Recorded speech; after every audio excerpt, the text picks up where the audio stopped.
पुराने स्वेटर का रीयूज़ करके बहुत ही सुंदर से मोजे बनाकर आज हम रेडी करेंगे। तो इसके लिए इस तरीके के स्वेटर को कट कर लिया है और ऊपर का पार्ट हमने साइड में रख लिया है। अब नीचे वाले पार्ट को हम इस तरीके से फोल्ड कर लेंगे और फोल्ड वाली साइड से हम अपने पैरों का इस तरीके से इसके ऊपर निशान लेंगे, यानी कि जितनी आपके पैर की लंबाई है उससे आधा इंच छोड़ के आप इसके ऊपर निशान लेंगे। अब इन निशानों के ऊपर हम इसकी कटिंग कर लेंगे। अब कटिंग करने के बाद इसकी जितनी भी लंबाई होगी उसका हमने हाफ करना है और इसका बीच का सेंटर निकाल लेना है। इस तरीके से इसके ऊपर निशान लगा लेना है।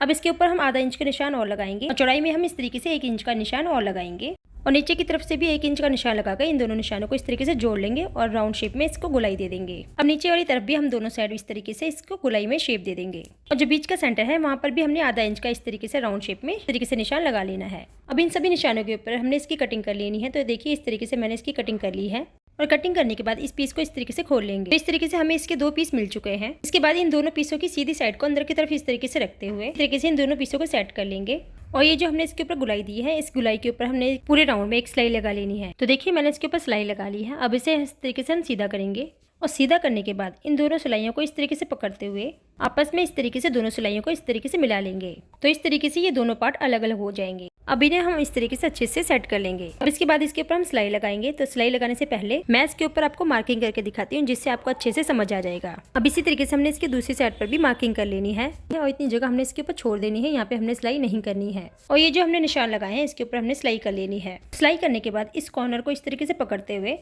यानी कि अंगूठे वाले साइड को इस तरीके से पकड़ते हुए 1 इंच के ऊपर निशान लगा लेंगे और यहाँ पे सिलाई लगा लेंगे। सेम इसी तरीके से दूसरे कॉर्नर के ऊपर भी मार्किंग करके इसके ऊपर सिलाई लगा लेंगे। अब सिलाई लगाने के बाद इसका जितना भी एक्स्ट्रा फैब्रिक है उसे इस तरीके से कट कर लेंगे। दूसरे वाले पीस के भी एक्स्ट्रा फैब्रिक को कट कर लेंगे। अब जहाँ से हमने सिलाई छोड़ी थी वहाँ से इसे इस तरीके से सीधा कर लेंगे और सीधा करने के बाद सभी सिलाइयों को अच्छे से बाहर निकाल लेंगे, यानी कि जो इसमें हमने कॉर्नर रेडी किए थे उसे भी इस तरीके से अच्छे से बाहर निकाल लेंगे। अब इसके बाद ये जो बीच वाली सिलाई है इसे इस तरीके से अच्छे से पकड़ते हुए, जैसे कि मैं आपको वीडियो में दिखा रही हूँ बिल्कुल वैसे ही, और ऊपर वाले कपड़े को अंदर की तरफ इस तरीके से डाल देना है और अच्छे से इस तरीके से नीचे वाले कपड़े के साथ मिला लेना है इस तरीके से, ताकि इसमें कहीं पर भी कोई भी कपड़ा इकट्ठा ना हो। अब इसके बाद ये जो हमने गैप छोड़ा था इसे हम सिलाई मशीन से या फिर सुई धागे से अच्छे से सिल लेंगे। तो इस तरीके से हम कपड़े को अंदर की तरफ फोल्ड करते हुए अच्छे से इसे सिल लेंगे। तो मैं इसे सुई धागे से अच्छी तरीके से सिल कर आपको दिखा देती हूँ, जिससे ये बहुत ही बढ़िया तरीके से सिल जाएगा। तो इस तरीके से सिलने के बाद ये बहुत ही बढ़िया सा हमारे यहाँ पे सॉक्स बनकर रेडी हो चुका है। सेम इसी तरीके से हम दूसरे वाले सॉक्स को भी रेडी कर लेंगे। तो देखिए इसी तरीके से मैंने दूसरे वाले सॉक्स को भी रेडी कर लिया है। तो बहुत ही प्यारे से हमारे ये सॉक्स बनकर रेडी हुए हैं। अब मैं आपको इन्हें पहनकर भी दिखा देती हूँ। तो इस तरीके से हम अपने बेकार चीज़ों का भी बहुत ही बढ़िया तरीके से यूज़ कर सकते हैं और वो भी बिना 1 रुपया खर्च किए। तो ये वाला आइडिया आपको कैसा लगा प्लीज़ कमेंट करके जरूर बताइएगा। वीडियो पसंद आई हो तो लाइक एंड शेयर करना और चैनल को सब्सक्राइब करना बिल्कुल ना भूलें।